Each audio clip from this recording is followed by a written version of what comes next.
ایک حدیث کے مطابق رسول اللہ صلی اللہ علیہ وسلم نے ایک قسم کے جنوں کا ذکر کیا جو حمل گرا دیتے ہیں اور آنکھوں کی بینائی کو ختم کر دیتے ہیں. یہ اس حد تک خطرناک بھی ہو سکتے ہیں جنات کہ یہ مسکیریج بھی کر دیتے ہیں, عورت کا حمل بھی گرا دیتے ہیں. اور کالے جادو کرنے والے جو جادوگر ہوتے ہیں وہ انہی کا استعمال کرتے ہیں. اور یہ آنکھوں کی بینائی بھی جو ہے وہ لے لیتے ہیں, اور یہاں تک کہ گردے بھی فیل ہو جاتے ہیں جن پہ کالا جادو ہوا. تو ظاہر ہے دیکھیں نبی صلی اللہ علیہ وسلم نے فرمایا کہ جن جو ہے شیطان وہ انسان کی رگوں میں خون کی طرح دوڑتا ہے. تو جب یہ خون کی طرح رگوں میں دوڑیں گے تو دوائی خون میں ہی جاتی ہے نا, پھر یہ دوائی بھی نکال لیتے ہیں, پھر دوائی کا بھی اثر نہیں ہوتا, پھر کوئی ریزن نہیں ہوتی میڈیکلی, اور پھر بھی انسان بیمار ہی رہتا ہے. تو یہ ایک بہت بڑا سائن ہے کالے جادو کا. یہ عام طور پر دھاری دار سانپ کی شکل میں ظاہر ہوتے ہیں. ان کے اسی نقصان کی وجہ سے رسول اللہ صلی اللہ علیہ وسلم نے نصیحت کی کہ جو بھی سانپ اس سے ملتا جلتا ہو اسے مار ڈالیں.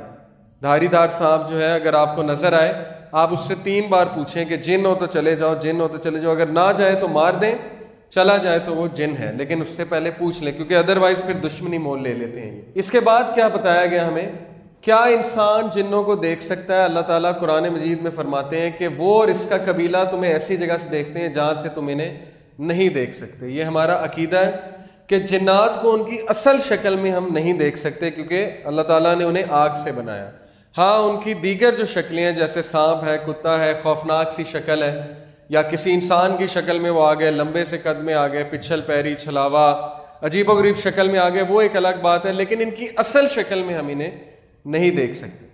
لیکن جنت میں وہ ہمیں نہیں دیکھ سکیں گے, ہم انہیں دیکھیں گے. الٹا حساب ہوگا. یہ بھی حدیث ہے کہ جنت میں ہم انہیں دیکھ سکیں گے, وہ ہمیں نہیں دیکھ سکیں گے.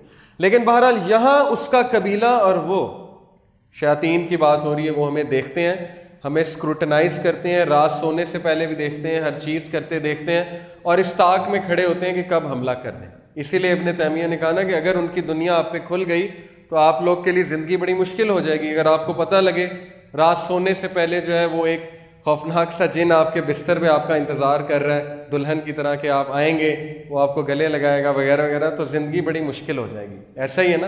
اس لیے اللہ تعالیٰ کی حکمت ہے اس میں کہ اللہ تعالیٰ نے آپ کی نظروں سے اوجھل رکھا ہو. اس آیت سے اس بات کا اندازہ لگایا جا سکتا ہے جنات اپنی اصل حالت میں انسانوں کو نظر نہیں آتے بلکہ کسی اور حالت میں نظر آتے. قارین بہت ہی ضروری ہے کہ آپ اس کے بارے میں جانیں. قرآن مجید میں بھی اس کا ذکر ہے, حدیث پاک میں بھی اس کا ذکر ہے. صحابہ کو رسول اللہ صلی اللہ علیہ وسلم نے ایک بار کہا کہ اللہ سبحانہ و تعالیٰ نے تمہارے ساتھ 2 اینجلز, ایک حدیث میں آتا ہے 2 فرشتے, ایک میں آتا ہے 4, دونوں روایتیں موجود ہیں. عبداللہ بن مسعود صلی اللہ علیہ وسلم بیان کرتے ہیں کہ رسول اللہ صلی اللہ علیہ وسلم نے فرمایا کہ تم میں سے کوئی بھی ایسا نہیں ہے مگر اس کے ساتھ جنوں میں سے ایک جن ہم نشین لگایا گیا ہے. تو جب آپ پیدا ہوتے ہیں, انسان پیدا ہوتا ہے, تو اس کے ساتھ ایک جن پیدا کیا گیا ہے. فرشتے بھی ہوتے ہیں لیکن ایک جن اس کے ساتھ ساری عمر رہتا ہے, اس کا نام قارین ہے. تو صحابہ نے کہا کہ اے اللہ کے رسول کیا آپ کے ساتھ بھی کسی نے جسارت کر لی پوچھنے کی؟ تو آپ صلی اللہ علیہ وسلم نے فرمایا کہ میرے ساتھ بھی ہے, لیکن اللہ نے اس پر میری مدد کی ہے تو وہ مسلمان ہو گیا اور مجھے صرف نیکی کا حکم دیتا ہے. کیونکہ وہ تو اللہ کے رسول تھے صلی اللہ علیہ وسلم, تو انہوں نے اس کو بھی قائل کر لیا تھا.